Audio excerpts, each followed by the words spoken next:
All right. Hello, everybody, and welcome back. This is Wednesday, September 3rd now, 2025. September 3rd. It's 1 o'clock Central Time every Wednesday.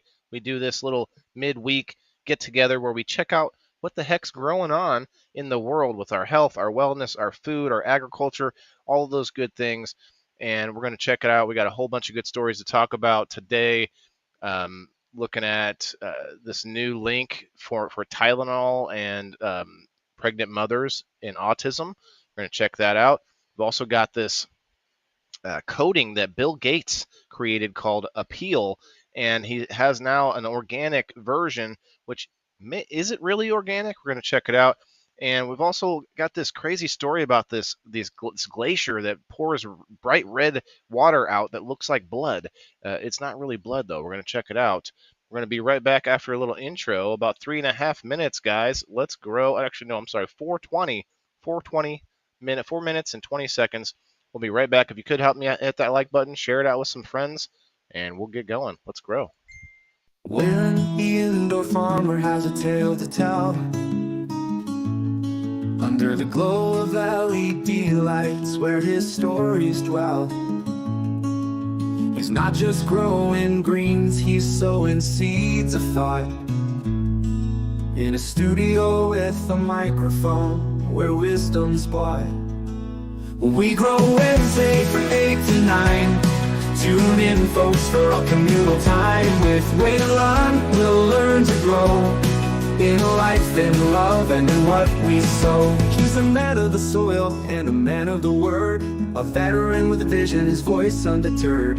From Canada's tales to the latest farm tech, his shows where the nerds and the farmers intersect. He lights up the airwaves with truth and care, sharing joys, the highs, and yes, the wear and tear. On We Grow Wednesday, we're all one big team.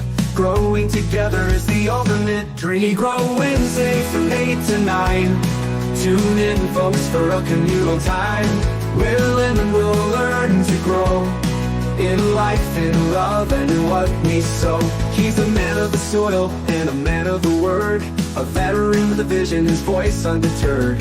From Canada's tales to the latest farm tech, his shows where the nerds and the farmers intersect. He lights up the airwaves with truth and care, sharing joys, the highs, and yes, the wear and tear. On We Grow Wednesday, we're all one big team. Growing together is the ultimate dream. We Grow Wednesday from 8 to 9. Join Waylon for our journey so fine. Learning, laughing, and sometimes sad, but always together from the good to the bad. He speaks of the benefits, the pros and the cons of the plant that has helped him feel less withdrawn. With guests from all walks, stories to share, Waylon makes sure that no one feels like they're there alone.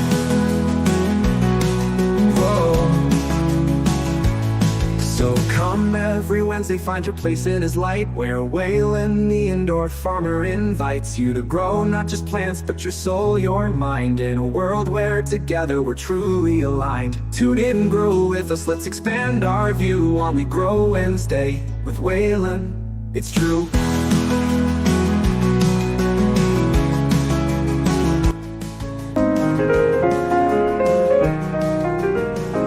Waylon, the indoor farmer, has a tale to tell. Under the glow of LED lights where his stories dwell, he's not just growing greens, he's sowing seeds of thought. In a studio with a microphone where wisdom's taught. We Grow Wednesday from 8 to 9. Tune in, folks, for a communal time with Waylon. We'll learn to grow in life, in love, and in what we sow.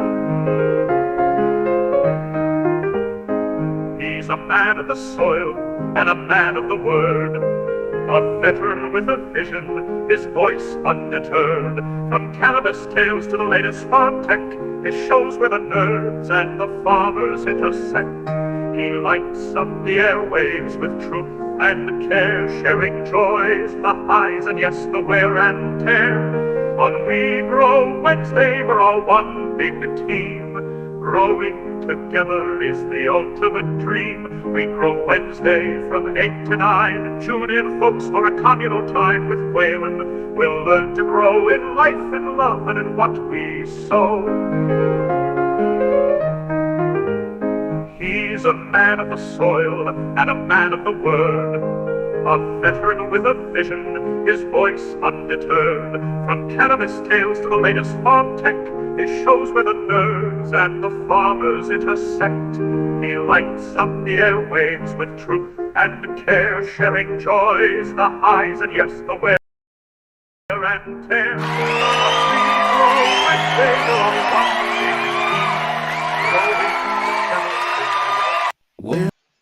All right, we're back. We're back. Hello, guys. Like the song says, I'm Waylon, the indoor farmer, and this is my co-host Sprout.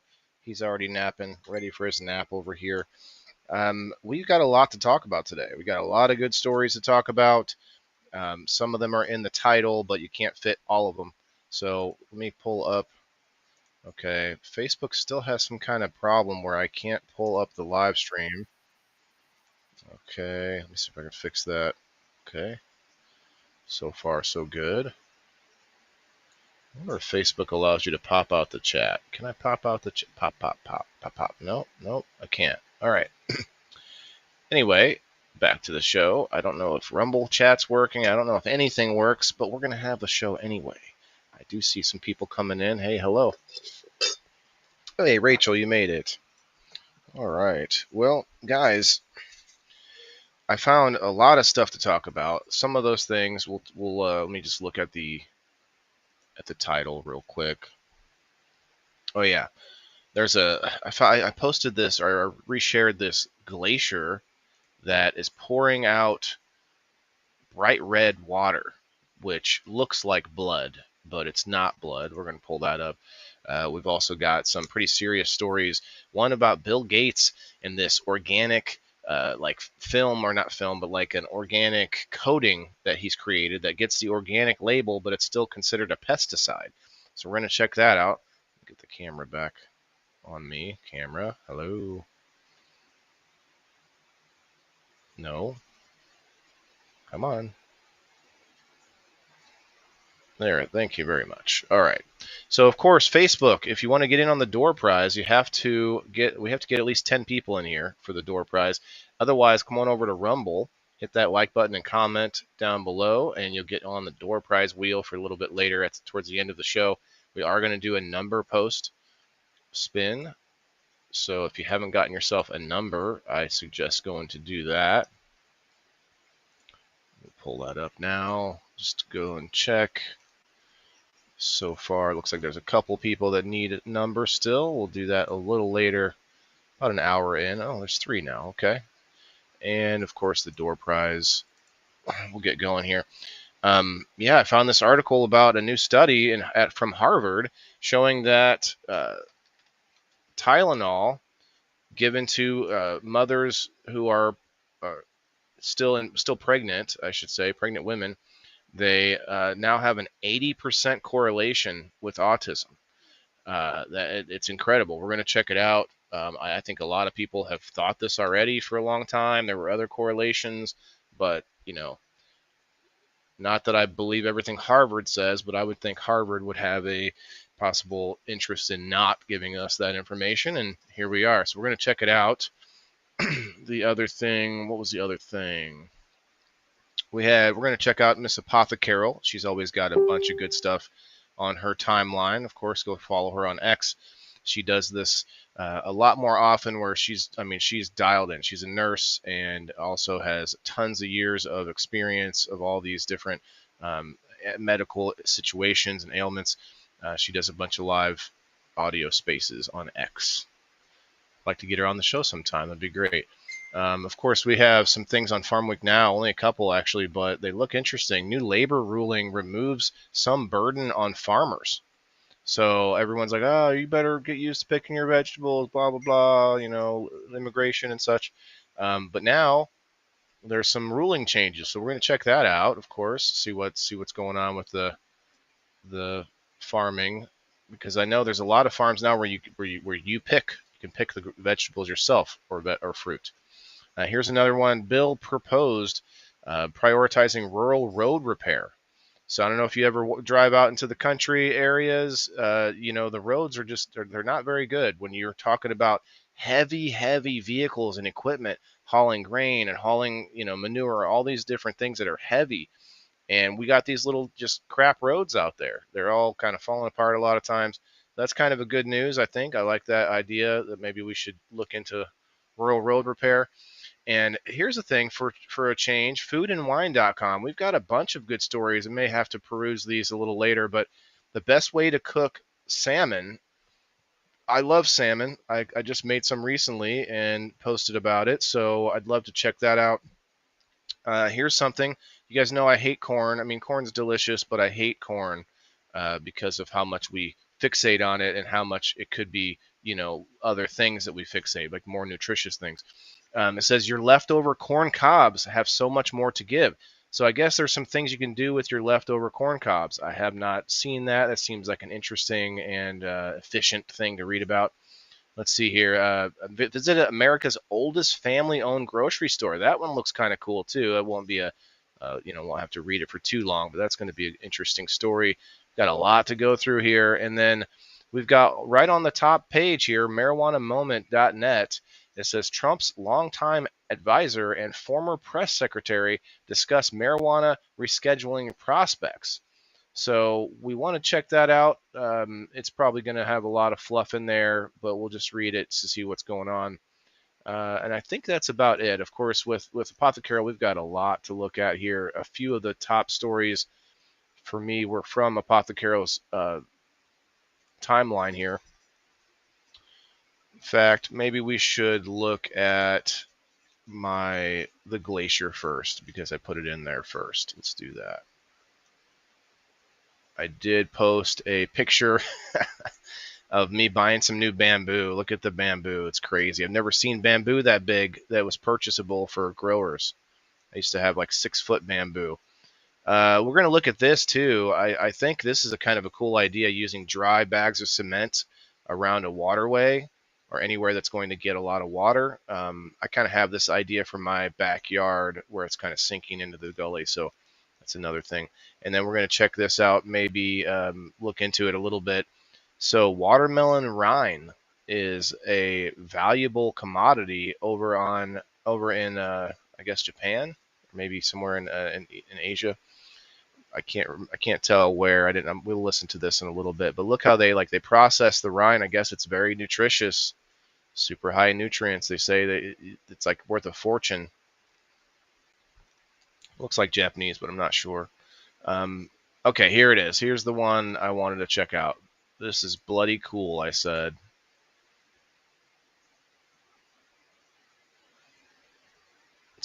It's not necessarily a brand new story, but man, isn't that insane looking?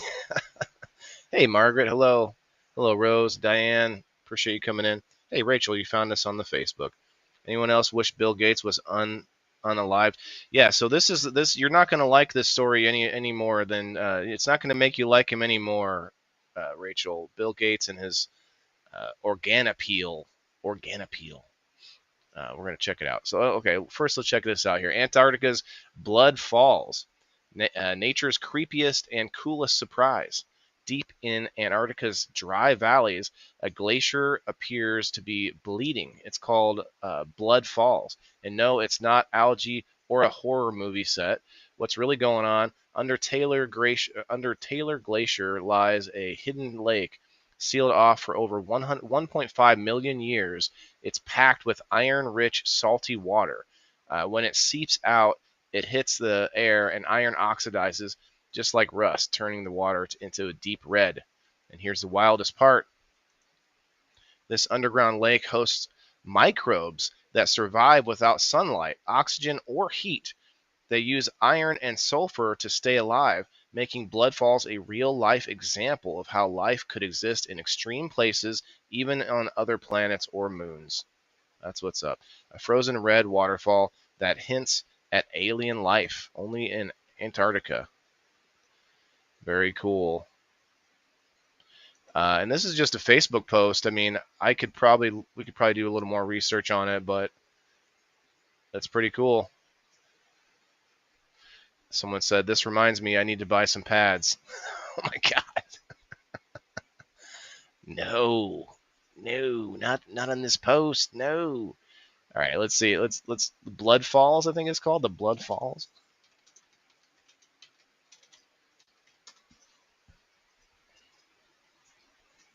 Oh wow. Yeah. That's wicked.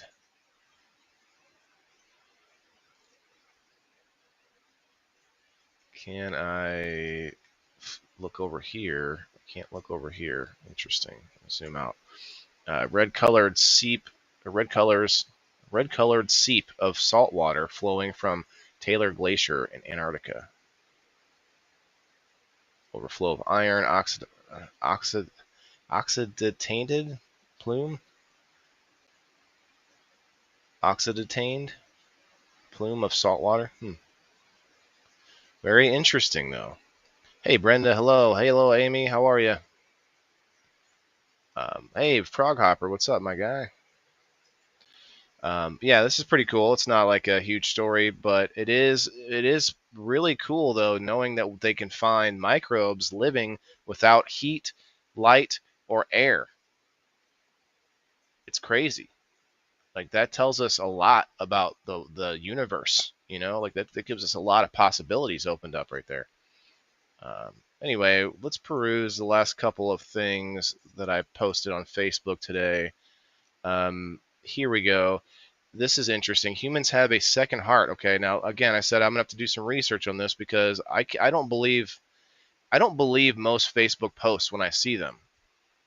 If I share it, I might think it's interesting, but that's as far as it goes. And I would say do your own research, right? Um, So someone right here says there is no second heart inside the lower limbs. Exercising the calves is important for venous return of blood and lymphatic fluid. The system involves a lot more than one muscle. Well, that's true. I agree with that. Let's see what they say here. Do you know you have a second heart hiding in your calves? It's called the Okay, so they're pinpointing a specific muscle here, but obviously all our muscles work in tandem or work in conjunction. It's called the soleus muscle, and every time you move, it pumps blood back up to your chest, helping your real heart fight gravity. But here's the catch: it only works when you're active. So maybe that's where the correlation is. Everybody says, I've seen a few people talk about exercising the calves. That's why walking is one of the most powerful health habits you can build. Just a few minutes of movement each hour can improve circulation, prevent swelling, reduce the risk of clots, and keep your energy up. Now, yesterday I did a review for an event, a blood clot institute foundation thing, Disorder Institute, I think, Blood Clotting Disorder Institute. I did a whole review for their event, so this is kind of an interesting connection here. So there's a link to an article. Well, why not? Let's check it out. No thanks. Your second heart in the calves. Why walking could be the best health habit you've ever built, or you'll ever build. Okay, so there's some legit information here. Small movements, big benefits. Yeah, definitely I like to stay moving. Some of you might notice when I do our little live after show on locals, I'll stand here and be rotating, doing rotations, doing like hip flexes and stretches and things like that, just while I'm hanging out, standing here. That's why I do my show at this bar, so that I can stand up when I want to stand up, actually move around if I need to move around. I tell you what, another thing I meant to bring up is that this spiky thing that I put my feet on, it helped me for a while, and I stopped. I used it for a few days, and then I stopped using it. And my how do I explain?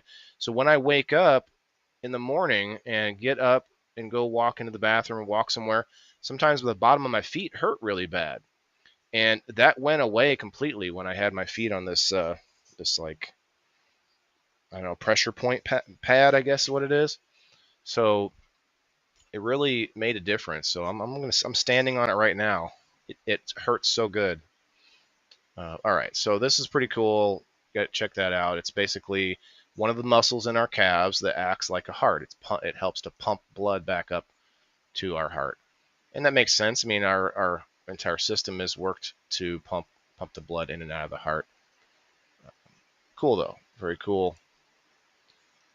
Had a few comments on that one. GrowFam Homestead says, yes, regular leg/calf massage improves circulation and lessens our chance of heart attack significantly. Interesting. Okay, let me just check let's listen to what this has to say here. Water. When cooked with salt, it becomes such a delicious dish that it's said the person who eats won't fall ill for 100 years. Here, the discarded watermelon rind sells for a fortune. While we typically throw away the rind after eating watermelon, in Japanese markets, it is highly valued because it is rich in nutrients. Here, the watermelon rinds are cut and cleaned with water. When cooked with salt, it becomes such a delicious dish that cooked with salt. So they have a saying that sells for a fortune. While you won't get sick for 100 years. I feel like that's probably not 100% true, but it's interesting. And it looks like all I can think of is the people who ate the watermelon first, or do they cut it off of there? I mean, because we like to just eat it right off the rind, you know. Hey Leslie, thanks for coming to Rumble. Come on over. Hey, I see our 10 people on the Facebook, so I will add you guys on the door prize later. If you would come over to Rumble, let's see some comments. Let's get Rumble pumping. Hey, what's up, Sean? They say it's red because of iron rusting under the ice. Dennis, yeah, I think that was probably before I explained it. I got Ryan in my fridge ready to cook. Have you tried to cook? Have you done it? People with no legs doesn't have health issues. What do you mean people with no legs? People with no legs have health issues. What are you talking about? I would say that's a health issue. Got to keep track of the circulation and whatnot. Okay, so this guy, we don't need to listen to it, but he built up a retaining wall just using dried bags of cement. Whole bags, and just placed the bags. And this is a year later after he did it. It looks pretty good. I mean, there's some cracking in the cement. It's not going to be like that solid of a cement wall, but pretty cool. I think I might do some of that in my gully area. Yeah, man, these bamboo, that's crazy. They're like 8 feet tall. They're not tall enough for my plants outside, but they're close. They're close. Okay, hey, we're live right now. Look at me. Okay, moving on. Let's go.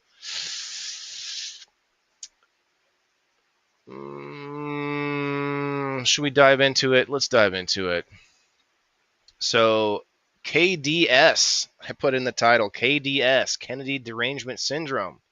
I like this because this is the part that really kind of sucks for anybody today that's gotten so pulled into the politics of everything. Because just like it says here, sufferers of Kennedy derangement syndrome pathologically reject beneficial policy prescriptions if they are recommended by Health and Human Services Secretary Robert F. Kennedy, Jr.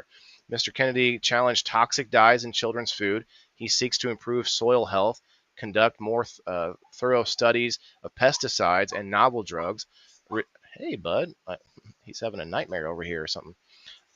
Restrict pharmaceutical advertising, restore the integrity of captured regulatory agencies, enhance the quality of school lunches, and undertake a host of other initiatives to improve American health. These should not be controversial. I agree. Give me some reasons why you don't like each one, and I'm happy to talk about it. But if it's just like, because he's him. This should not be controversial or partisan in nature, yet they are, solely because of the name of the person who proposed them. Yeah, I mean, that's the case for a lot of things right now. A lot of things. Give me somebody from the other side of things. Give me a Democrat who's proposing something health-related, and I'd love to look at it. Give it to me. Let me see it. Well, like one of the things is rescheduling of cannabis. A lot of Democrats are helping to work on that. I think there's a little bit of a bipartisan move towards that. The adage, hate the sin, not the sinner, is thus turned on its head. This is a pattern in KDS, TDS, and MDS. Musk derangement syndrome, upholding law and order, eliminate graft, and ending wars. Graft and eliminating graft, ending wars are all anathema to left-wing suffering of those demonstrable mental health issues. Curious commodity. Okay, I don't know if I'm going to read all of this, but there was a good point. Wow, that's a kept going and on and on and on. Holy cow! So.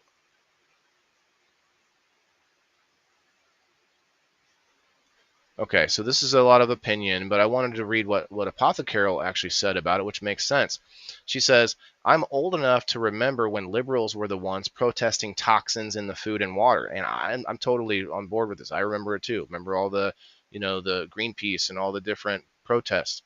Now that Bobby's doing something about it, they're ready to string him up. KDS. Let's help them find safer space safe spaces in coloring books. I couldn't even say it.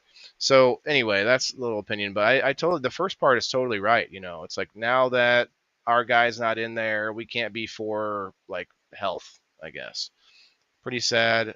We can move on pretty quickly. I know it's a politically charged topic, but to me, it's like, I don't care if he gets anything done. I like the fact that he's even talking about it, which we don't have people doing before him. That alone is a huge thing. It puts things into the public conversation. It gets people talking about it, and that's enough to move the needle a little, at least for me.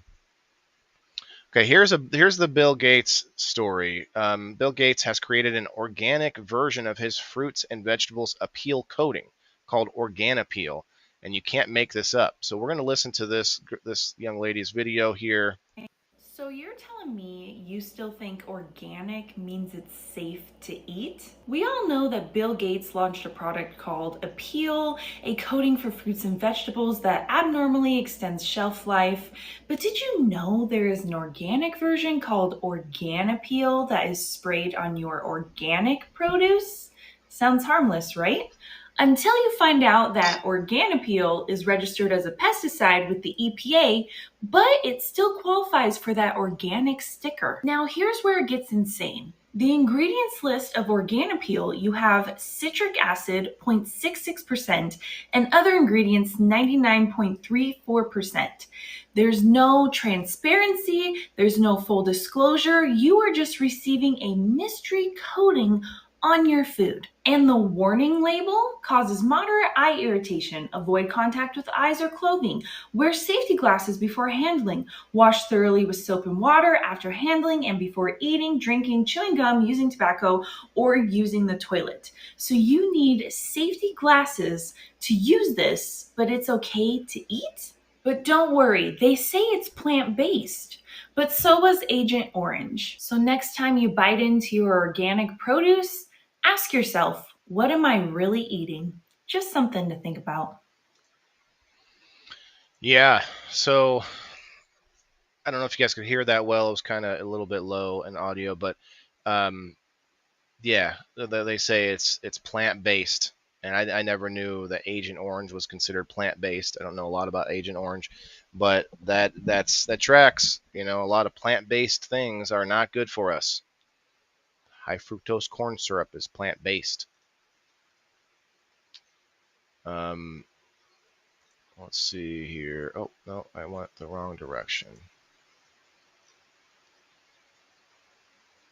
We're just going to go down the list of a few things on her page before I move on.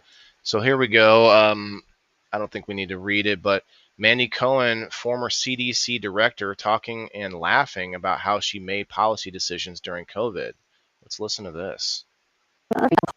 So I would call, probably the person I called most was the Secretary of Health and Human Services in Massachusetts. She worked for a Republican governor but when she was like, are you going to let them have professional football? And I was like, nope. And she's like, okay, neither are we. It was like conversations like that. So, or I'd be like, so when are you going to think about lightening up a mess? They're like, next Monday. I'm like, okay, next Monday. So I would call, probably the person I called most was the Secretary of Health and Human Services in I Massachusetts. missed some of that. She worked for a Republican governor just to, but when she was like, "Are you going to let them have professional football?" And I was like, "Nope." And she's like, "Okay, neither are we. Basically, so they were just kind of asking each other what they're going to do. Here we go. This is a big one. It's posted by Children's Health Defense on X. They told us Tylenol was harmless. Now, Harvard research shows an 80% spike in autism risk when used in pregnancy. But for newborns, it's even worse. Dr. Brian Hooker. So the dose that you're looking at during pregnancy that the unborn child is actually sustaining and having to detox is much less than the dose that the newborn is sustaining because the mom is not there to detox Tylenol. This should be front page news. Okay, well, let's check out the link here.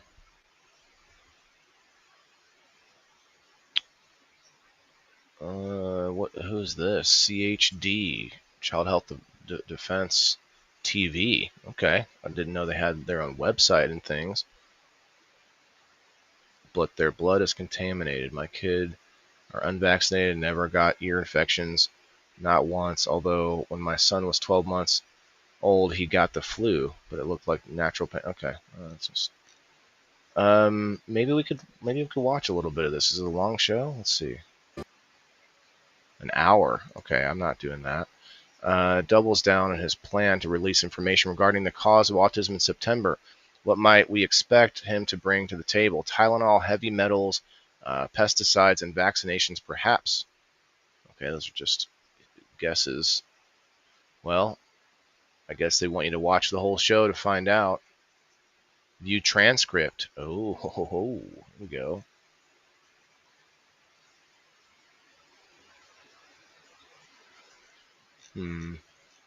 Yeah, this could take a while. So I don't know. We're not gonna go into it, but I believe it. I'll just say that. I'm not gonna say it's true, but I believe it, and that's a problem because we've been talking about Tylenol and autism for a long time, but yet now they have more studies coming out to prove it. Well, we could listen to this. Tylenol in pregnancy I do believe that Tylenol in pregnancy is a huge issue. The thing that happens, I actually, believe that postnatally and perinatally, during labor and delivery, during, early childhood, early infanthood, that Tylenol is worse because the mom itself, in that developing unborn child, the mom has intact ways to detoxify Tylenol.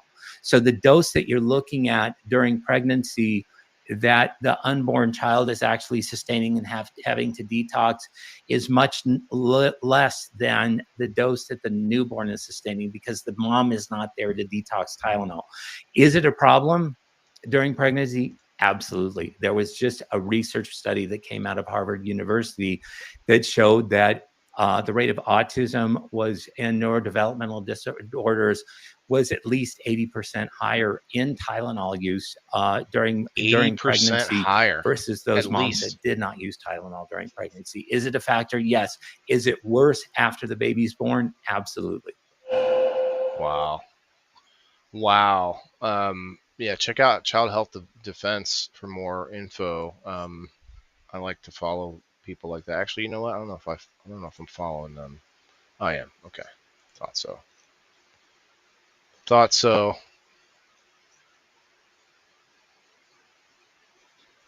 Okay, I did see this too. Breaking news: FDA has removed multiple vaccine advisors. One being Dr. Paul Offit. I don't know who Dr. Paul Offit was, but I'm guessing somebody that wasn't liked in the anti-vax community, just as a guess. Offit, an outspoken critic of the Trump administration's vaccine agenda, is no longer slated to serve 2 more years on the FDA's Vaccines and Related Biologics Products Advisory Committee. Okay.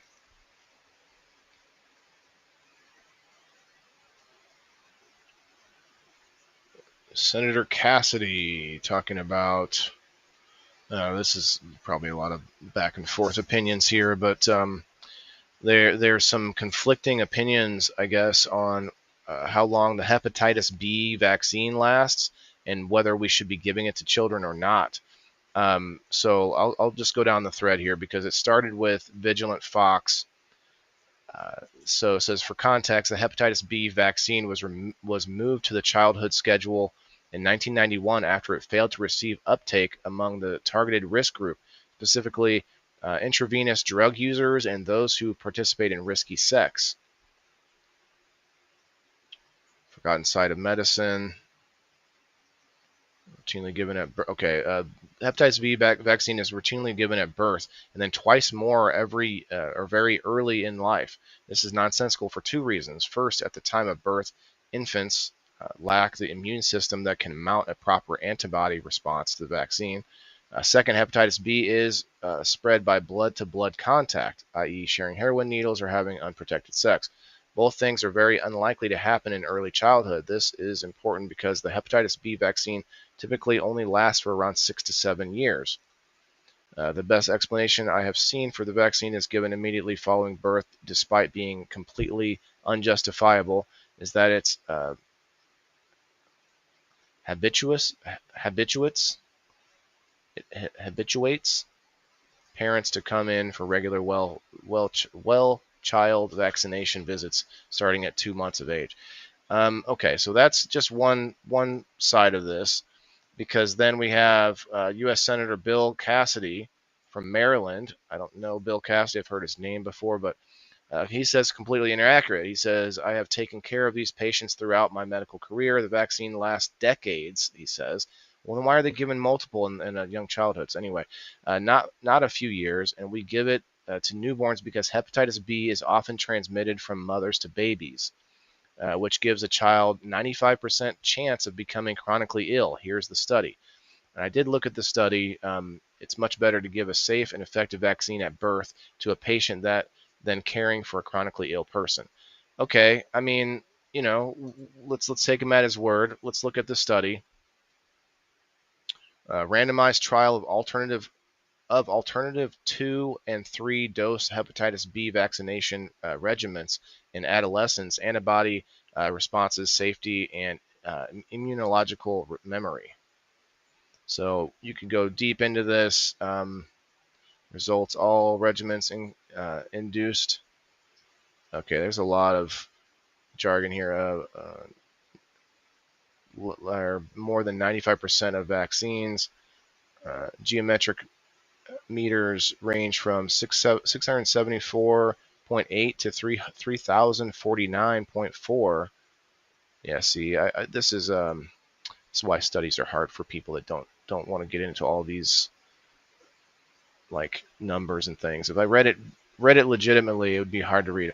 All regimens include less than or equal to 10 mlu/ml milliliters, I guess, of anti-HBs in more than or equal to 95% of vaccines. Geometric meters range from that. Okay, yeah, it's not after 6 months. 63.8% of vaccines given 110 microg dose.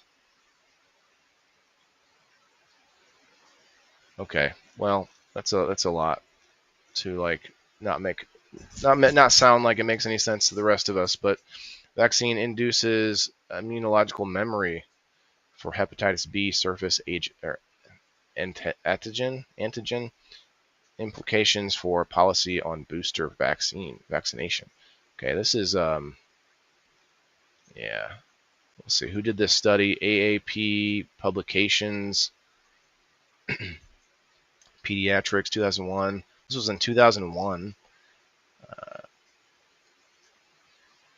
PubMed, National Library of Medicine. Yeah, I think maybe we need new studies. Just saying.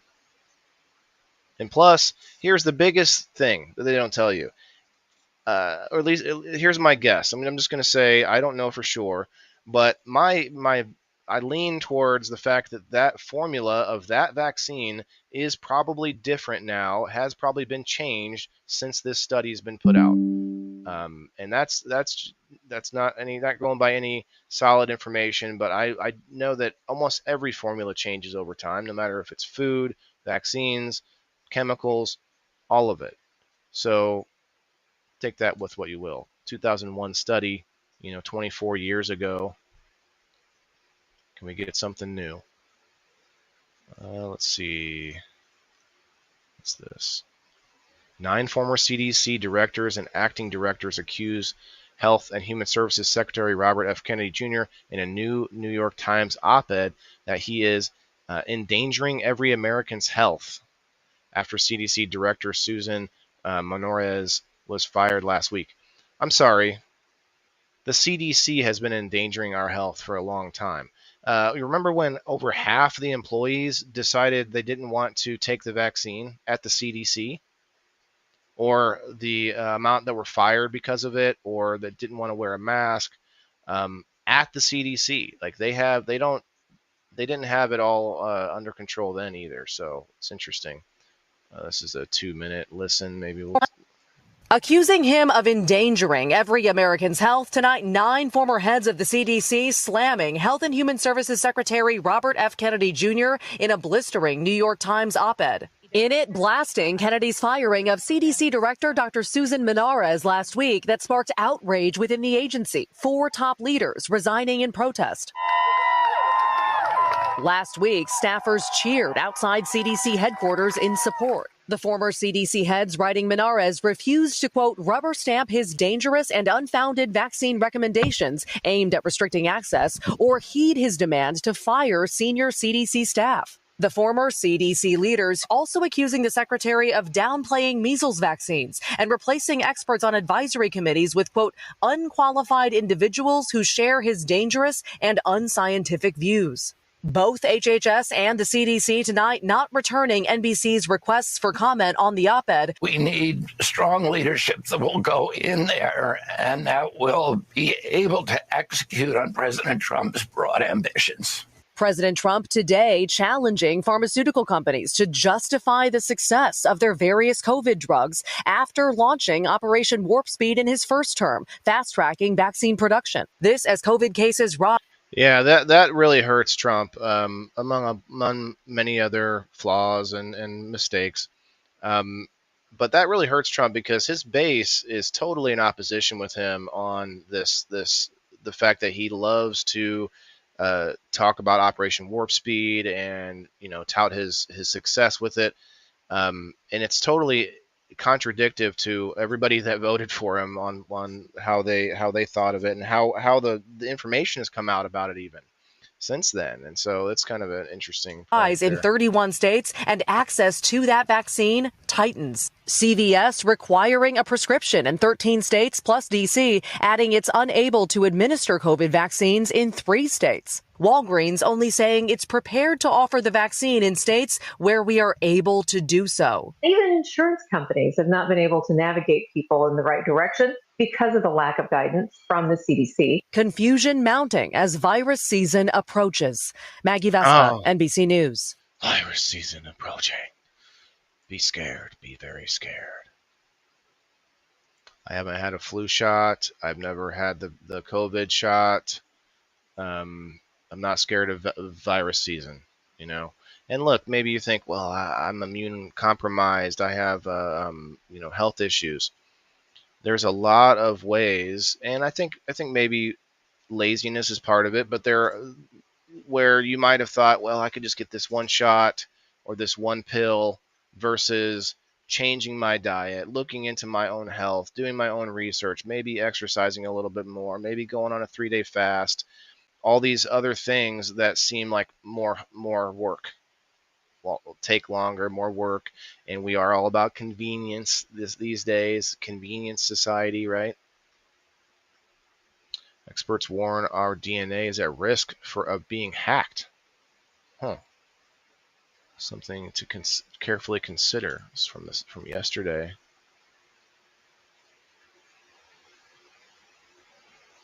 I'd like to read more, please. This is from thehighwire.com. Never heard of it.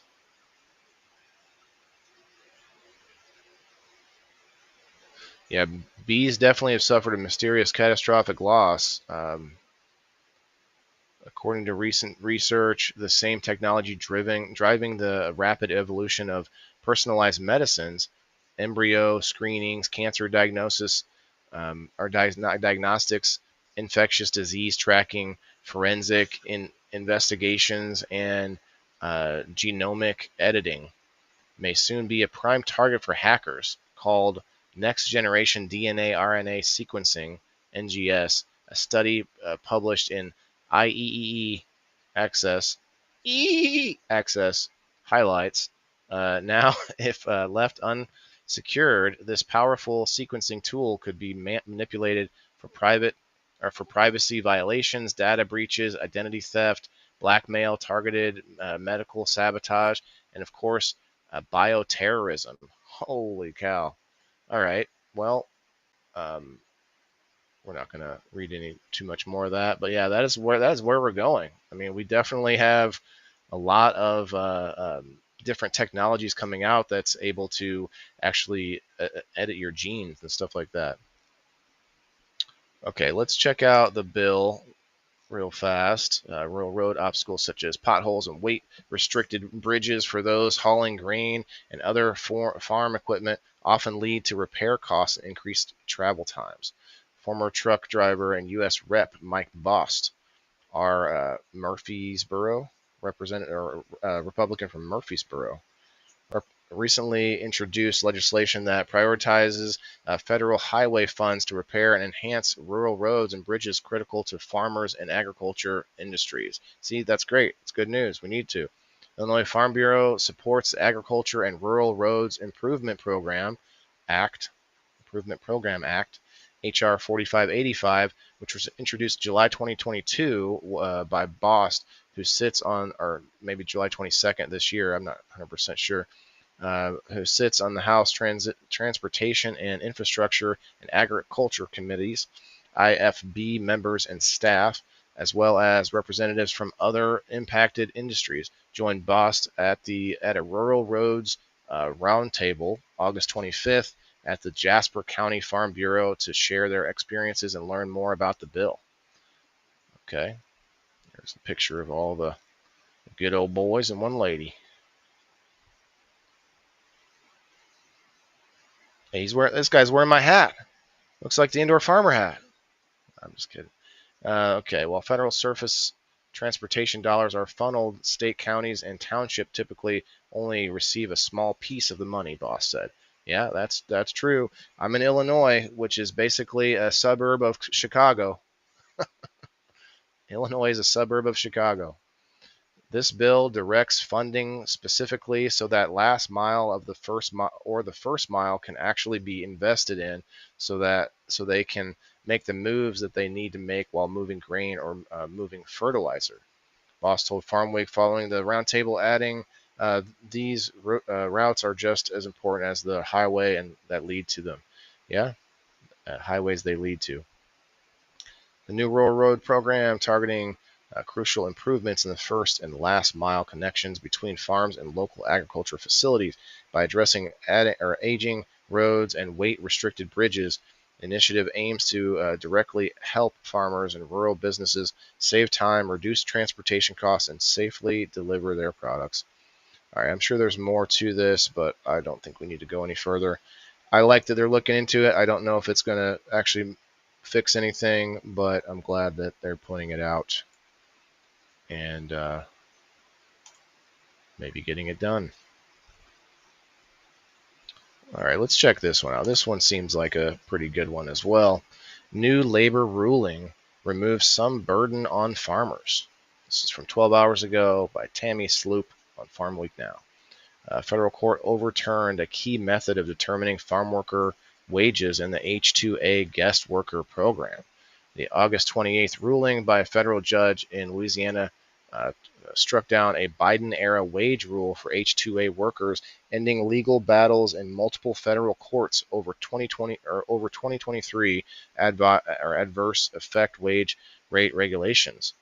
Ag groups have argued that H-2A rules calculating prevailing wages, artificially inflating minimum wages for H-2A workers, making the visa program for seasonal farm workers overly burdensome. Wage standards will now revert back to 2010 regulation until the Department of Labor follows through on plans to issue new wage regulations for the program, according to a Bloomberg report. Judge Robert Summerhays of the Western District of Louisiana issued a preliminary injunction blocking the wage rule last year only for sugarcane growers and other plaintiffs named in the lawsuit. We're so worried about sugar, aren't we? Finding they were likely to succeed with claims of Administrative Procedure Act violations. This latest order made the injunction permanent and vacated the regulation on the universal basis, and the report noted. American Farm Bureau Federation President Zippy Duvall said Farm Bureau is pleased that the Department of Labor and federal judge recognized that elements of the 2023 labor rule created an unfair wage structure that forced farmers to pay employees for jobs they may not usually perform. Farmers care about the men and women who choose to work on their farms, and they support paying good wages for their employees. But the rule did not align compensation with work performed, Duvall said. We encourage leaders to continue along the path of reforming a broken system by improving the H-2A program and stabilizing our workforce for our farm families. Okay, so there's a big traveling or migrant workforce still. What do they call it?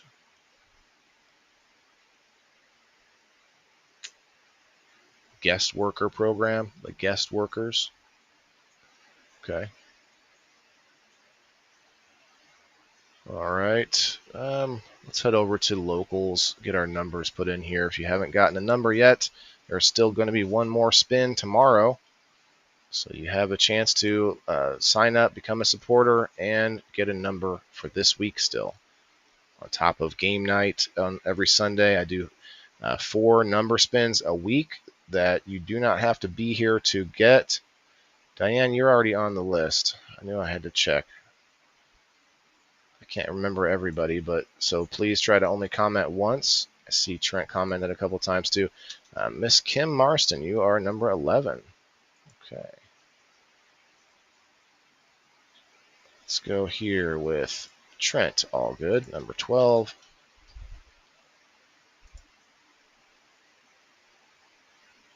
Frog Hopper, number 13. Yeah, guys, I would rather you join in on this if you're a subscriber, even if you don't want the prizes. If you want to help me out, join in on this, win, and then just don't ever spend the credit, the Indoor Farmer coupons. If you really say, I don't really want the freebies, I don't want the giveaways, sign up anyway, and then just don't use them. I guess that would help me. That's pretty good. Oh wait, Diane, you almost got me. I'm sitting here rambling. Almost got me. Almost gave you another one. So number 13 we got. Number 13, Mr. Frog Hopper grows. Miss Rachel in the house. Rachel is one of my friends on Facebook, and I told her today, it's like, you need to come over and check out the show because she's a new grower working on trying to, get the old the cannabis figure it out. Takes a little time. So I hope that our growers and our community would help her out, get going. Oh, why did I put an exclamation point there? There we go. Diane says, my sister and I had to get hepatitis vaccinations in 1970 when my mother passed away from cirrhosis of the liver. Yellow jaundice, forgot how to spell it. Oh, and hepatitis. Oh, wow. I mean, I can totally see it transferring. I could totally see that being a problem, but I feel like you could test the mother to find out if she has hepatitis before you would require the baby to get it. And even then, we need to figure out if an infant even has the ability to enact the virus, the vaccine. what did they say earlier? It was something about they don't have, like, a newborn doesn't have the antigens to build up against the vaccine, or I can't remember exactly, but yeah, we need to know that for sure. Is it going in and nothing happening? Anyway, all right, so we're gonna do this spin. Good luck to my locals members. Got a couple more websites to check out. More stuff growing on. Foodandwine.com and marijuanamoment.net. Gotta check those out. I think I'll have a little toke on the bong if anybody is self-medicating today. Cheers.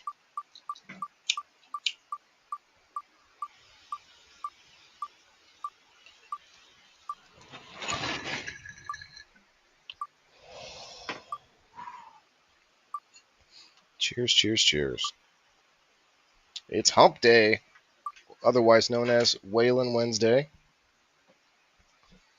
Oh yeah, I got a new sticker from Big Papa Jake's. Did I put this on the wall already? Let's see. Big Papa Jake's food truck.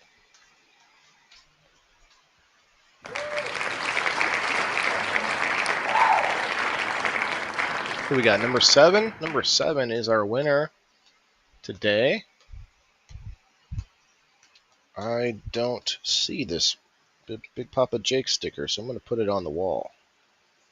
If you didn't see my post on Facebook, I posted up a picture of the food I got from him. Was it yesterday? It was good. Chicken bacon ranch tots with a sweet honey hot sauce that was made from Blackbeard Canning Company.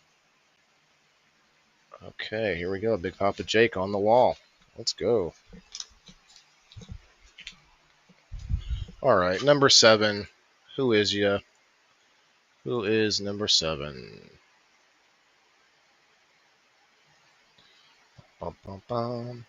I was 14, had a sister 11, and one of that just turned 4 years old at the time. Oh gosh, that had to be tough. Chris Plummer. Somebody tag Chris's butt. Where's Chris at? Hey now, Diane said. Well, hey, I happen to know you were on the list already, but my memory is not what it used to be, so I happen to catch it this time. Let's see, Chris. Congrats. Congrats. You won. This is, again, this is my subscription platform. It's called locals.com. It is not a dating site. It's my local community on the internet. It's kind of like your local neighborhood, but on the internet. And it's $2 a month to be a subscriber, but you can actually join the community for free. You can sign up for free, join the community for free. And we do lots of private locals hangout sessions where we watch different things, which we'll probably do again today. Got some more Kill Tony to finish up watching. But all right, let's head over to food and wine. Oh, let me write down. Let's see, number 7. That was from Chris. Chris has been having a rough few days. I hope he's doing well. Just got some MVP Fem seeds from Feed Me Genetics. Okay. I give away a lot of different seeds from a lot of different companies. I have not heard of that one. But we do have a lot of good genetics companies in our sponsor list. Okay. The best way to cook salmon. All right. Okay. Grilled, baking, air fryer, cold pan, pan seared. Key takeaways. We tested 6 methods for cooking salmon: grilling, baking, broiling, pan sear, air fry, and starting in the cold pan to determine the best techniques for crispy skin and moist flesh. Ooh, the moist flesh. The pink moist flesh. Number 2, starting salmon skin side down on a cold nonstick skillet was the winning method, yielding deeply crisp skin and consistently tender, juicy fish. I would not have guessed that it was the cold pan. Pan searing came in second, for producing ultra crispy restaurant-style skin while grilling added smoky flavor, but risked overcooked edges. Risked overcooked edges. That was the only downfall of the pan searing. Okay, comment below. Tell me what your method is of cooking salmon or fish. Hey Leslie, hey Waylon, check out Earth Bag House. Oh, that's right, you did say that. We'll check it out. Actually, I pretty much read everything I wanted to read on the salmon. So cold start salmon. Let's see, what'd you say here? Earth Bag House. Earth Bag House. Construction is an inexpensive, sustainable building method that uses sturdy stacks, often recycled grain or feed bags made of polypropylene, filled with local soil, sand, or other available material to create strong, durable walls. This technique developed in the 1970s by Iranian architect Nader Khalili, who created the super adobe method. Is designed to be low cost and low embodied energy, relying heavily on on-site materials to minimize environmental impact and transportation costs. The fill material, typically moist subsoil with enough clay to become cohesive when tamped, or angular gravel, is compacted within the bags to form stable walls. Walls are laid in a staggered pattern similar to bricklaying and secured with rebar wire between courses to prevent slippage. So this isn't exactly what I was looking at earlier, but I do like this, Leslie. So what I looked at earlier was they were sandbags, not sandbags, they were bags of cement, of dried cement, and he put them in an area that they would get a lot of water, and so over a year's worth of time, that cement actually hardened and turned into real cement. This is a whole lot different, though. So these are, so again, going to images, I don't know how much of this is real. Like this one looks kind of like what you're talking about. In fact, let's just go back here, and because you don't know what is real on that. Interesting. Anyone ever used the earth bag method to construct a house? There's a Reddit list here. The mud home. Let's see if there's a picture here. Okay. I love earth bag. It's achievable for novices, ridiculously strong, and inexpensive. My detailed or illustrated PDF and free email course will give you the whole story. This is on themudhome.com.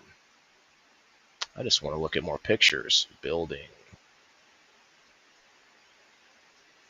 Earth plaster. Mud building blog. Earth bags. Rubble trench foundations. Earth bag in extreme weather. Earth bag in earthquakes and earth bag. Huh. I want to see pictures. Okay, this is like a mud home. This wouldn't be the earth bag method. Earth bag round house. Okay, I guess it's a combination. You can kind of cover the bags when you're done.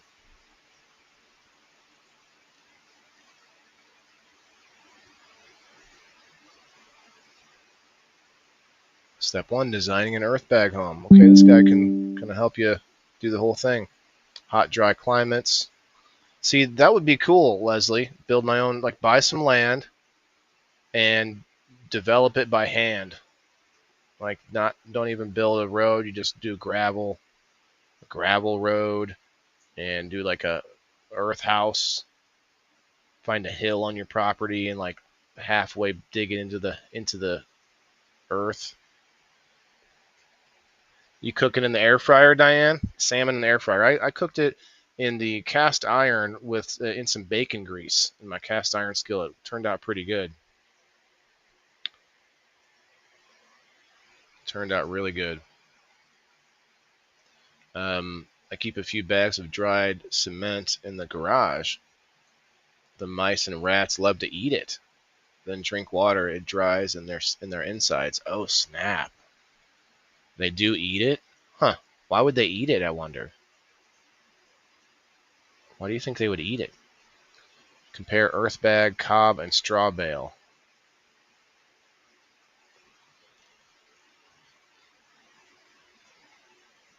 Here's some midway pictures. Okay.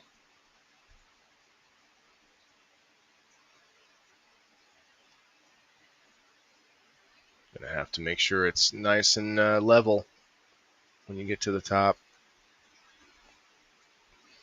Bag is ideal for round houses. If you're in a seismic area like I was in Turkey, then round is the way to go. Round is not only aesthetically and smooth and soothing to the spirit, but it's also the strongest shape of structure you can build. Cars have been known to hit earthbag round houses with no more than plaster damage. Mine has survived many major earthquakes. Okay, that's pretty cool. I'll have to go back and check that out some more, but I definitely want to finish the last couple stories here. Where was I? Food and wine. No, it's a history of pizza from last week's People in the Boxes. Here it is.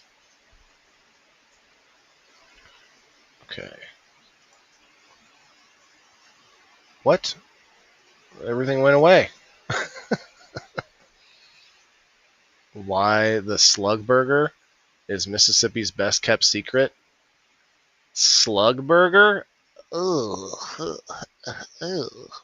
6 wheated whiskeys that showcase the softer side of bourbon. Nah. From Cocoa Puffs to Cheerios, have cereal stop being fun? Well, it's not good for you. That's why it's not fun. Box of death. 2025 Restaurant of the Year feels just like home. All right, I need to find out. I need to look for more top stories because I wanted that story that was up here just before this. Dang it. Can I just refresh and maybe it'll change? Nope.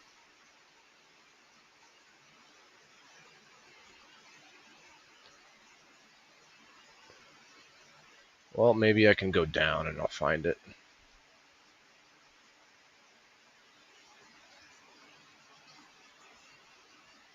Why Philadelphia is America's underrated frozen treats capital. New York City's best rooftop restaurants and bars from Midtown to Rockaway.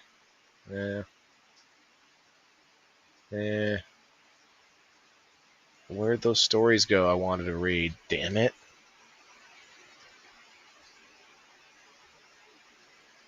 Well, I know one was about corn, so maybe we'll just search for it.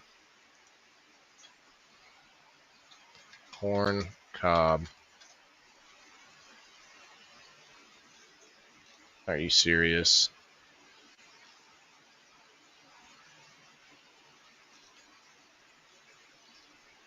Just endless food, like, and something about salmon. Like, really? Your search engine needs work.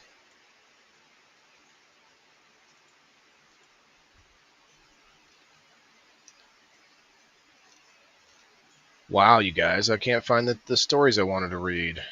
One of them was about what you can use your corn cob for, and not just to wipe your butt. That's what we used to use them for. Don't forget that method, though, in case you ever... Here we go. Here we go.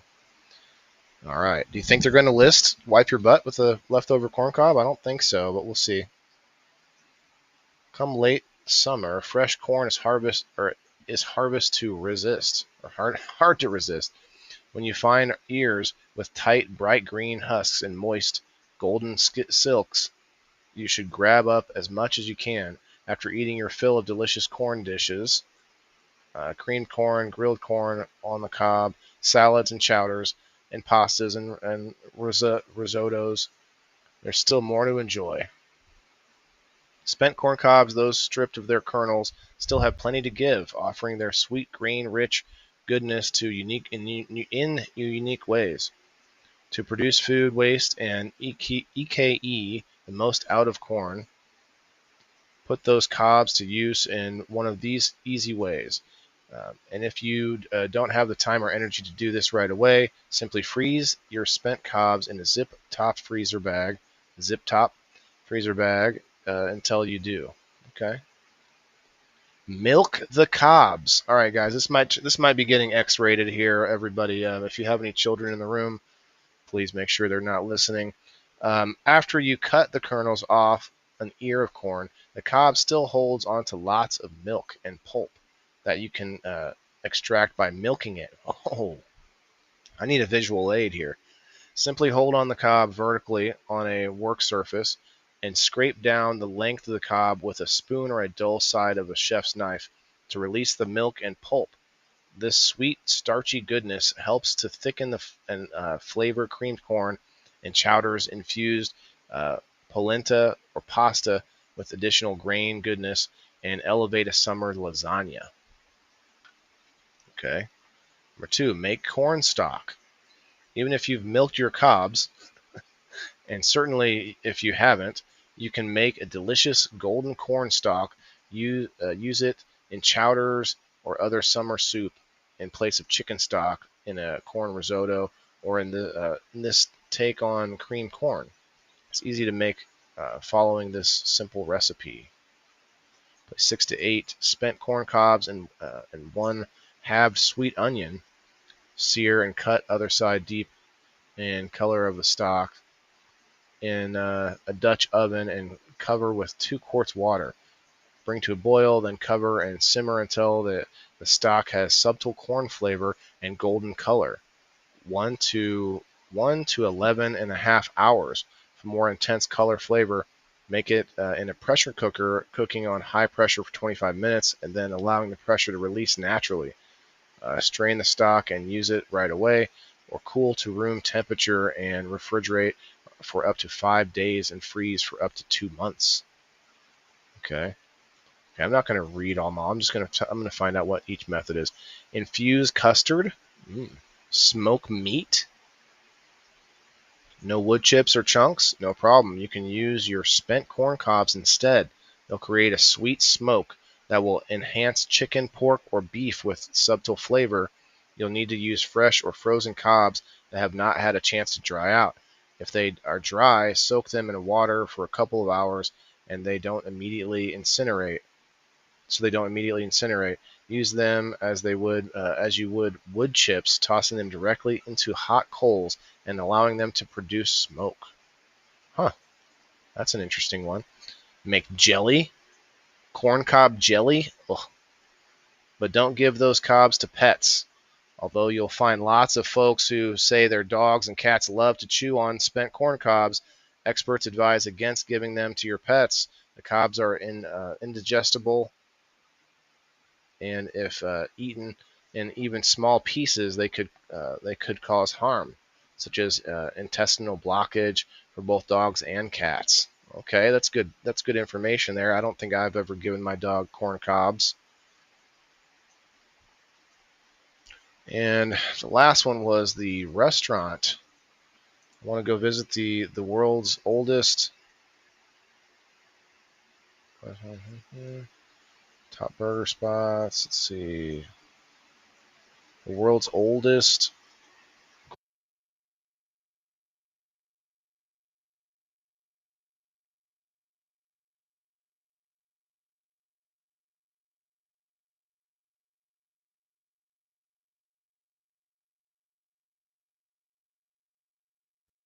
comments either, Diane. Yeah, Rumble still needs to fix that stuff. Hey, Kayla. Hello. Does anyone have a preference for trim scissors? I don't know how much about them. Not really. You'd probably go through a few. I know my friend has a pair that costs her almost $2,000 she uses to cut her bonsai trees. No. No, you don't need to do all that. Just get a little pair of trim scissors from a grow shop and you won't have to do all that. Wow, $2,000, huh? All right, I need to find out how to. Oh, it wasn't a restaurant thing; it was a grocery store thing.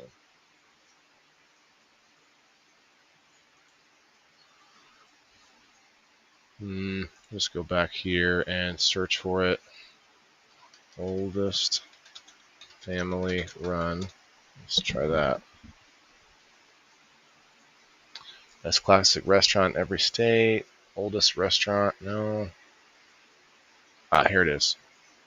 America's oldest family-owned grocery store may also be its most charming. There's an old picture there. This was from Darren Yilmaz. All right, key points. Dowd's Market, established in 1884, is America's oldest family-owned grocery store and continues to be a central part of life on Mackinac Island. Fourth-generation owner Andrew Dowd revitalized the business by adding fresh meat, produce, and bakery offerings, while also modernizing services like online ordering. The store blends history with convenience, offering prepared food, local favorites, and an old-fashioned vibe that reflects the island's carefree character. That is interesting. So this picture was from 1988. It was already 100 years old. That's incredible.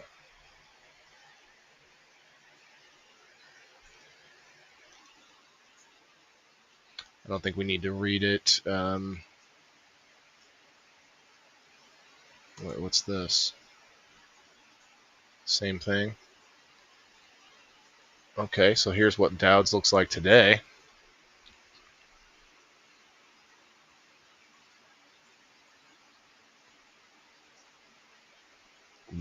Classic wooden shelving. The ceiling looks pretty cool too.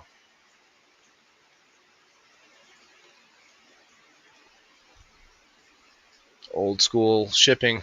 There you go. Horse and buggy shipping. See, people shopped at Dowd's Market in Mackinac Island, Michigan on Thursday, May 16, 2024, founded in 1884.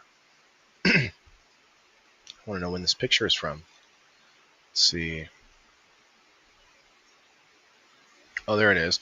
Patrick Dowd stands next to a horse-drawn wagon in Mackinac Island in the late 1800s. Patrick and his brother James opened Dowd Bros grocery store in 1884. The original store was located on what is now the Starling Dock. So it was originally down on the docks.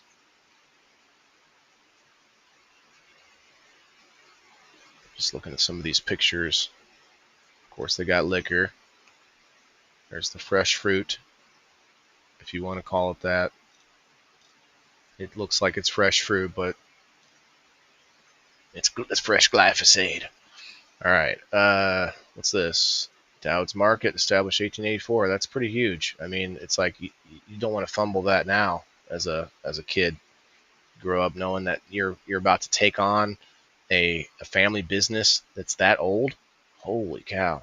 That's got to give you a little pride as a kid. Even if you don't like the business, like, well, hell, it's a pretty accomplished business.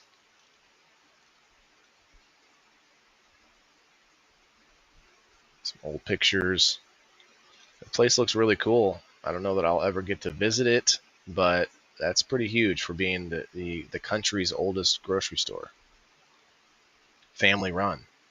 Maybe not the oldest grocery store, but the oldest family run one, which would be all the original grocery stores, of course.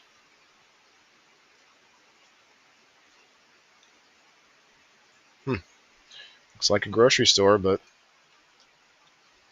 really old. Okay. They have merch. Of course, why wouldn't you have merch being that old? Come on now. Okay. I think our last thing we're going to check out here is this over on marijuanamoment.net. Speaking of which, maybe time for one more bong toke. We'll do some dabs over on locals and finish up the last bit of Kill Tony for the week after the show here. If you haven't signed up over on Rumble, do so. Even though the comments aren't working right now, I see you all there. I appreciate you. It's pronounced Mackinac. No, it says Mac. We have a Mackinac here, and there's a N-A-W at the end. That one says N-A-C-K. So I don't know. People went on Labor Day to walk across the bridge and back. What bridge? They are poisoning our food. That's not false, Amy. But I mean everything is poisoned, right? They are Damascus steel.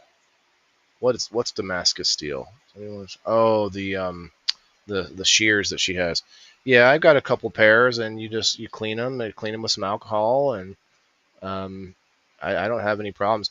Now there are some designs of shears where that you can use a little bit easier while also like picking things with your fingers and still cutting. There's some different ones. Okay, well you want me to show you the correct spelling of it? It's from Illinois, the Mackinac River, Mackinac, Illinois. I'll give you the correct spelling of it. Have you been there, Diane?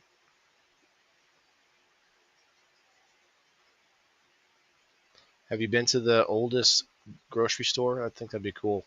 Okay, we'll read the headline again. Trump's longtime advisor and former press secretary discuss marijuana rescheduling prospects.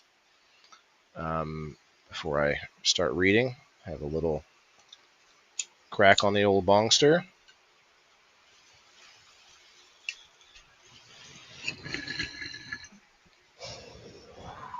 Oh yeah, Rachel, I don't talk to you that much while I'm live. I know you're somewhere local. You should come to the Friendsgiving. We've got a bunch of people coming over in November 15th for a little bit of a potluck, and there's going to be some infused food and stuff.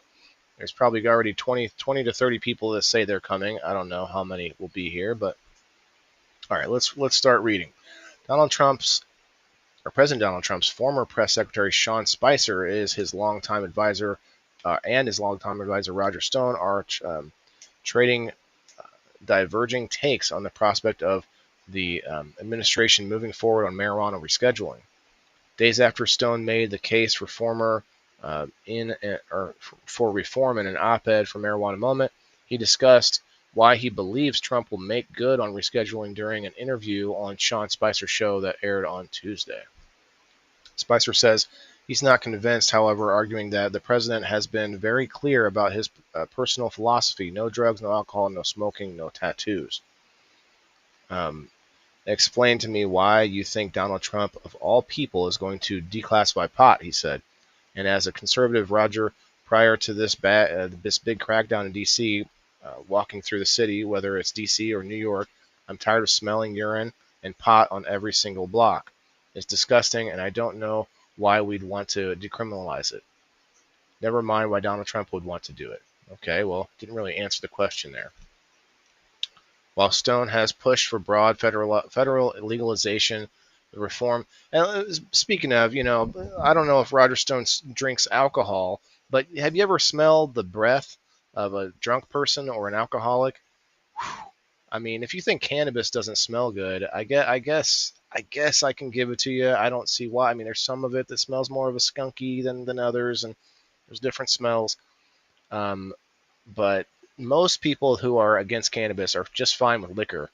And man, the breath of somebody who's been drinking and just like a full-on alcoholic, that breath is disgusting. Get rid of cigarettes. That breath is disgusting. The smell of cigarettes is much worse. We get rid of all those things and just let us have pot, please. Let's see. Reform that's currently on the table will simply move cannabis from Schedule 1 to Schedule 3 of the Controlled Substance Act, CSA. Trump endorses the policy change on the campaign trail, but he gave less definitive comments about the issue when he announced late last month that a final decision would come within weeks. Since 2016, when he got into politics, Donald Trump has always taken the position that this is a states' rights issue that the states should decide, Stone said. It makes no sense to have federal law and state law contradict each other. I mean, I think the sense comes in that it should have never, ever, ever been put on the Schedule 1 list in the first place. If he does this, it's literally just correcting a mistake. It's not even changing. It's not even like, oh, we're going to take this bad thing and we're going to make it legal. It's actually fixing what has been a problem for many years now. Here we go. And they go straight to Epstein list. So, or a video of Sean Spicer. I don't watch Sean Spicer, but he added that he agrees with Spicer that public use of marijuana should be illegal, just like carrying an open container of alcohol is illegal. We don't have drinking on every street corner. Yeah, I mean, that's true. That is true. I mean, if you really want to, I think that's a states' rights thing. That's a county to county thing, whether they want to allow it. A conservative political operative who has served as a senior campaign aide to 3 Republican presidents, Richard Nixon, Ronald Reagan, and Trump, then talked about how his own father benefited from medical cannabis when he was undergoing treatment for cancer. The plant allowed him to regain his appetite and maintain or mitigate pain. Okay, contradicting ourselves now. So I believe that this has a medical value based on my own experience, he said. 40 states have now legalized some form of cannabis, so all I want the president to do is to move it from a Schedule 1 drug where it's classified with heroin, which is ridiculous, to be a Schedule 3 drug where you can solve the banking issues in the states where it's legal. You can solve the taxation issues because the people who are legally in the business aren't in many cases paying federal taxes, and they should be. Moving marijuana to Schedule 3 would allow licensed cannabis businesses to take federal tax deductions. They've been barred from under an Internal Revenue Service code known as 280E. However, it would not on its own resolve marijuana industry banking issues as long as it remains a controlled substance. Many financial institutes are expected to continue to be wary of and engaging with the cannabis sector.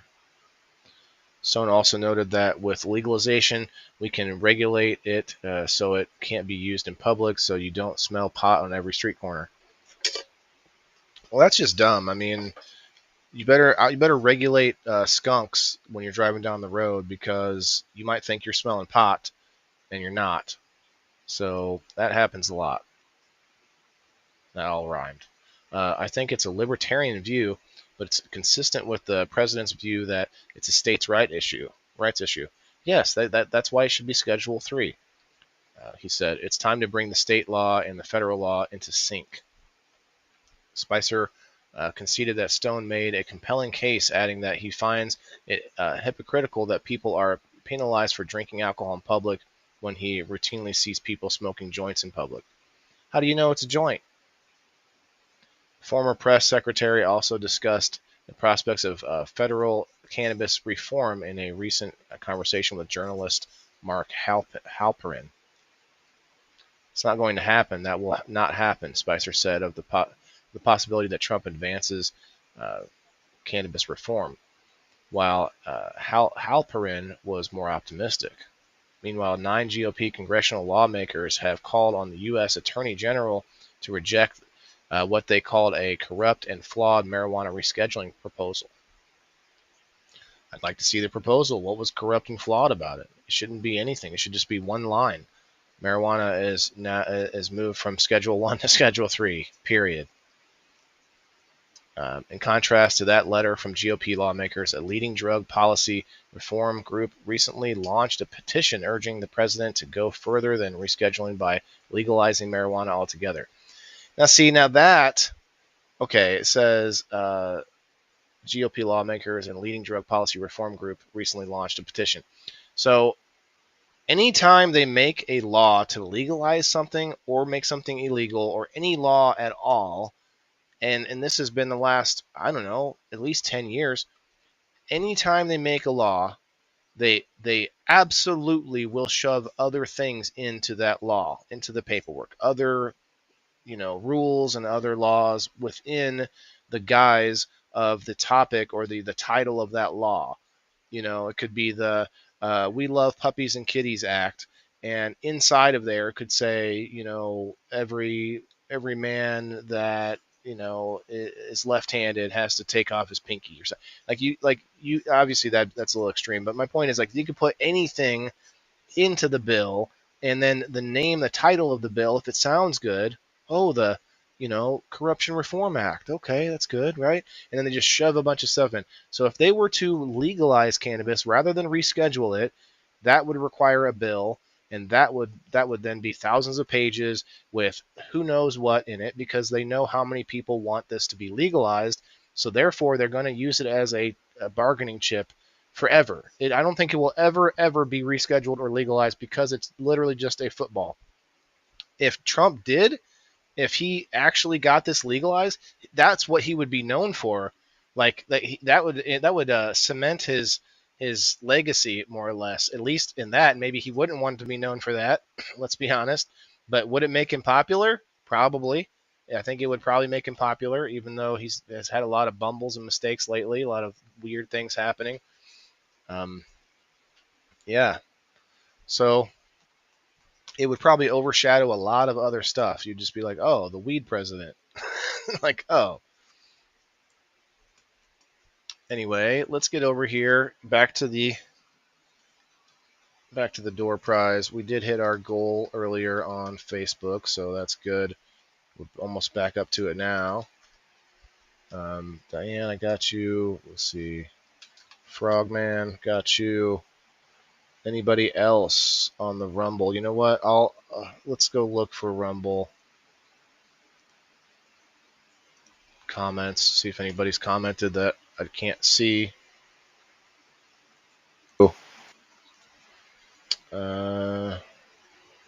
Nope. Just Leslie. Just you five. Wow. Nobody else has Rumble? Come on, you guys. I need some more Rumble commenters. What's up, Kyle? How you been, man? Hey, Joe. Blame my ex-girlfriend for my smoking habit. She left me in the bar, and smoking with bad decisions came with. Okay. Used to hotbox you kids. Holy shit, Diane. She says, my dad pretty much used to hotbox us kids in the car and house with cigarettes. Wouldn't let us open windows. I blame him for me getting addicted to smoking cigarettes. Yeah, that's what's up. I have the story from when I got done with my basic training. We all went to, we being my family, my girlfriend at the time, who's my daughter's mother, my sister and her boyfriend and my mom. It was a van. They borrowed a van. There was like 6 people in this van. And we went to Myrtle Beach. We had a little vacation before we went home, right? Myrtle Beach, North Carolina, I think. North or South Carolina, I think. Anyway, went and hung out at the beach. Well, it was pouring down rain. We're driving on the interstate, and of course, everybody's windows are mostly up. But then 5 other people in that van were smoking cigarettes, and just cranking away. Oh, I got my window cracked. You think it's all going out the anyway? Don't get me started. I totally feel you on that, Diane. That is true, and it's so stupid they need to stop adding crap into bills. Yeah, that's all they do. That's what's up. He was a chain smoker. My mom was too, and now she is. Now she has oxygen, And I don't think she's watching right now, but I know she does come in to watch. And I hope she doesn't get too upset by me mentioning it, because I'd like to maybe save somebody else out there who's listening to this. I hate the people who have this anecdotal story where they say, okay, okay, let me back up. I shouldn't say I hate the people, but I really dislike it when somebody comes up with this story where they say, hey, I know my uncle or my grandpa so-and-so, he's 95 years old and he smokes every day and he's healthy as a horse, and we all have that story, right? But, to be honest, that's a small percentage of people that get to get through a bunch of things like that, vices and such, without losing their health. And that goes for me smoking this cannabis. Now, I will most certainly go up to bat with the cigarettes being much way like 100 times more bad for you. So let's not get it twisted. But I still agree that smoking cannabis is probably not good for me long term. I would love to move to just a FICO. You know what? I'm going to give you guys another second. If you're just coming in, I'm going to put you on this wheel, but you have to hit the like button, leave a comment on Facebook, and if you could share it out, I would really appreciate it.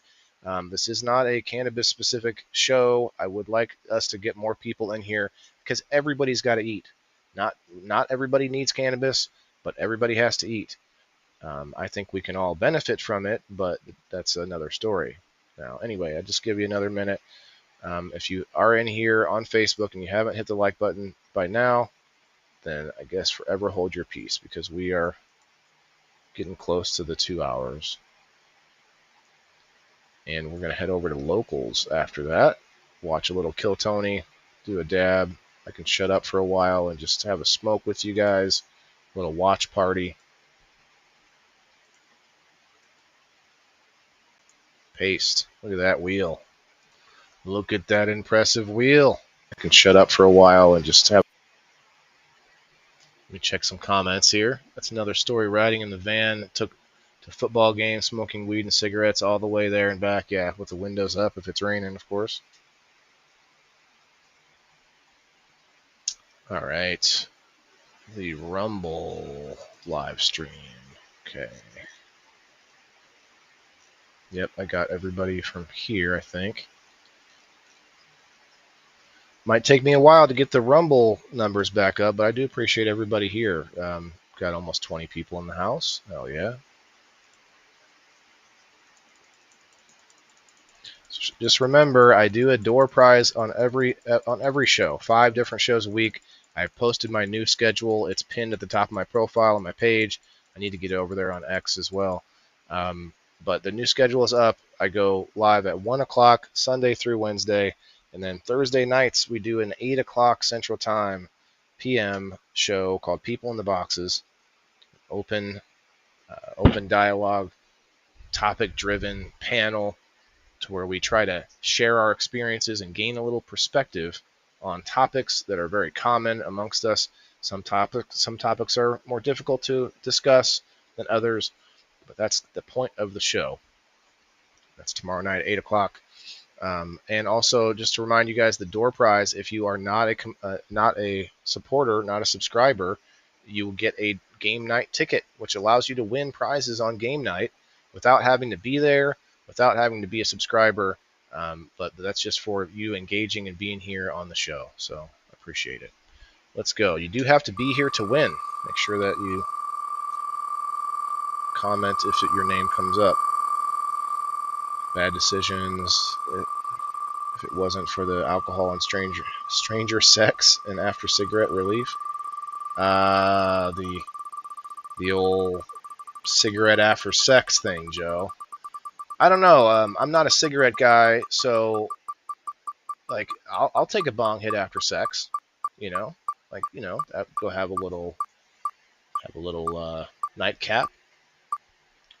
Bad decision. Got me married. Diane, that's a shame. I still have hopes. To get married. I'm a little old in my life for all of that, but I don't know. I feel like romance is still around. It might be hiding under a rock somewhere, but it's still around. Rose Booza, are you here, Rose? You read somewhere our bodies need nicotine, supposedly. Well, nicotine itself is a pesticide. It is a toxin. But I think it in small doses is actually not bad for you. It's actually can be a stimulant. It's good for you in different ways, but it is highly addictive, and that's why they put it into cigarettes. They didn't need to do that. Rose Booza, are you here? Anybody can tag Rose if you'd like. I don't think she's here. Not in excess. Yeah, with the nicotine. Yeah, we talked about nicotine. I believe we had a People in the Boxes episode about nicotine.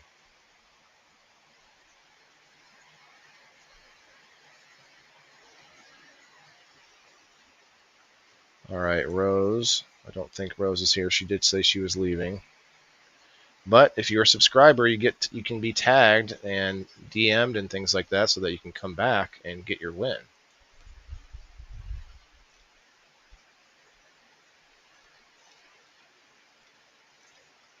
Where's all my rumblers at, man? That's kind of sad today. Kind of a sad rumble day.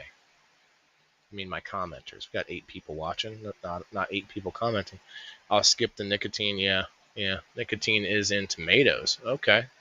Yeah, like I said, well, this is the thing with plants. That's why I lean towards a carnivore diet if I can. And the plants actually are chemists. So animals are I forget the term used, but animals can move around and fight and defend and hide or run, but plants can't do those things. So plants are very good with chemicals. Plants are good with like making different repellent type things that will kill insects. Not every plant, obviously. The plants that get eaten up or the unhealthy ones probably are not gonna matter. All right, Rose, we're gonna shuffle it up. Beans are also a poison, but I don't see the FDA doesn't tell you. Yeah, I mean, there's poison in so many different plants, vegetables, fruit. I don't know about fruit directly, but I know there's a lot of vegetables and plants that are poisonous, and we can't, a lot of it doesn't matter to us, like, say, spinach. Spinach, if you were somehow, I heard this stat one time, if you were somehow able to put 5 pounds of spinach in your stomach, you would die. Not because you have 5 pounds of something in your stomach, but because there is a toxin inside of spinach that if you were to concentrate it enough in your body that it could kill you. Even though spinach is good for us and all those things. A lot of vegetables are that way. There's something in there that if you were, could concentrate it too highly, it would be really bad for you.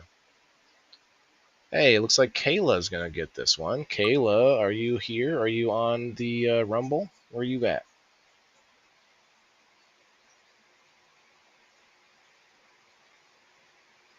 Thanks, Jess. Appreciate that.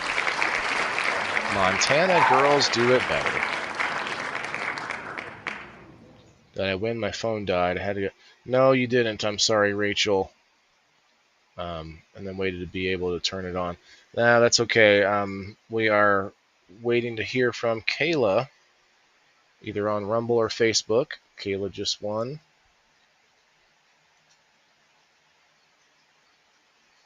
Made Instapot strawberry jam with honey, letting it cool down. Oh, that sounds good, Joe. Hey, there you are, Kayla.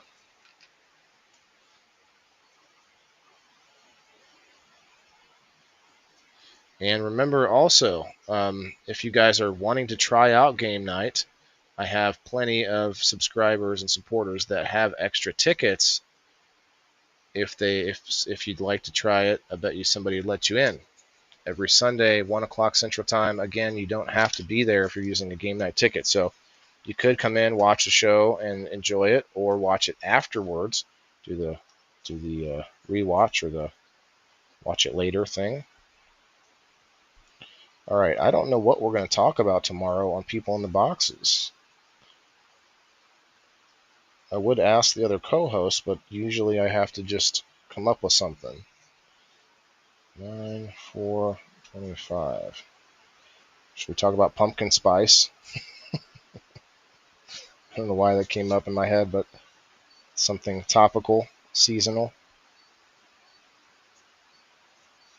All right, congrats to Chris. Congrats to Kayla. So far, we had MJ and Margaret. You won. You had a double win on Monday. No, was that Sunday? No, that's Monday. Okay.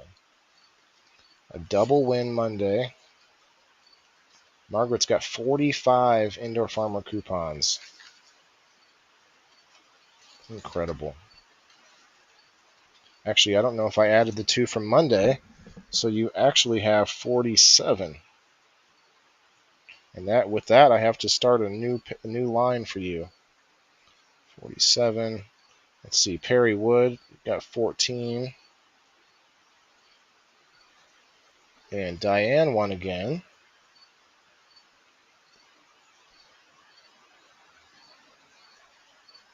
$24, Diane. And let's see, today we got Chris and Kayla. Chris has 17. And Kayla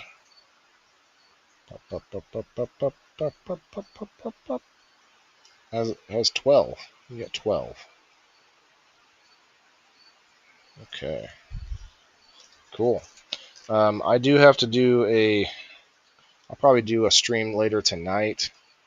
Just chill out and do some mail, get some mail set up to mail out. Got a few things to do, a few things to mail out. I don't want to do that now. I'll do that later. I gotta get over to locals for a little bit before the bus gets here. Rumble stopped posting comments. Yeah, unfortunately. If we could get one more person over on Rumble, though, I do have to do I do have to do at least one read. I have to do 5 in the month. We've got 9 people on the Rumble. It'd be really cool if we could get one more over there, just for a moment, just long enough for me to click the button.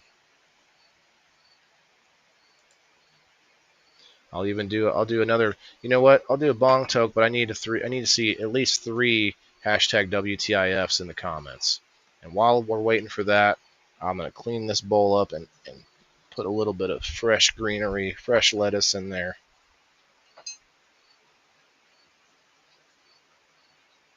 I got all my windows open. The air conditioning is off. Pretty cool. Pretty good feeling. Hard to cool down at nighttime, though. It's like it's colder outside than it is in my house, so I actually turned my air conditioning on with my windows open because it's colder outside, and I just wanted to get air flowing and pull that cold air in. It worked out pretty well. I didn't want to do it too long, but let's see it. We got it. Okay. We got it. Gotta wait for it to load. Come on, Rumble. Aha. Okay. Well, let's see which one. Of course, we're gonna go after the Westwood One Sports app. NCAA. Tune in if it's sports. It's on Westwood One. Okay.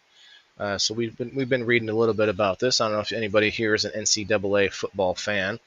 It says the countdown is over. The rivalries are real. The road to the championship begins on August 23rd. Westwood One Sports brings you every electrifying moment of NCAA football.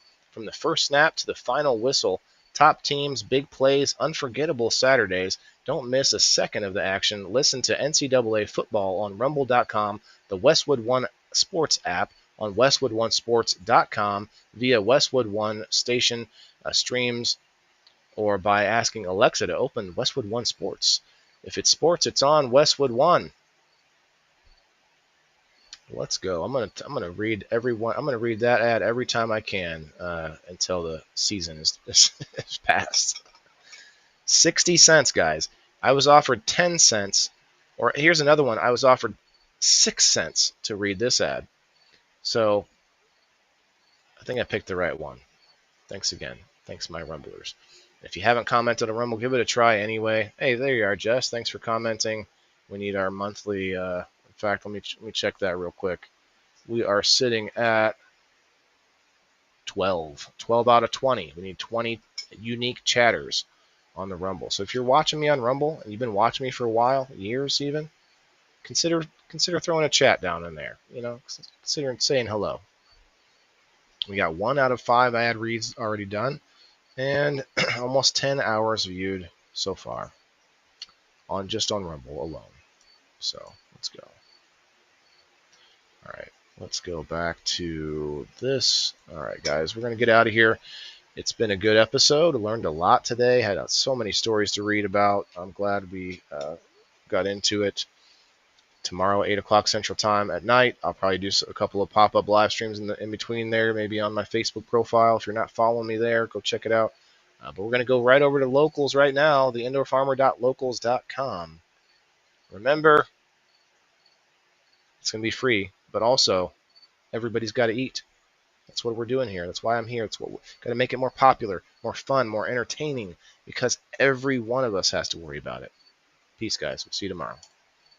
Yeah, this is for my green thumbs in the game. Wailing the indoor farmer, check my name. Sustainability, we about to reclaim. This is how we do it, keep it in the frame. I'm Waylon the farmer, the indoor king. Living off the grid, what the city can't bring. Got my hydro setup, my LED lights. Growing all my greens, all through the night. Self-sustain, that's the mission. Growing my own, I'm not missing. Indoor farming, the hustle's real.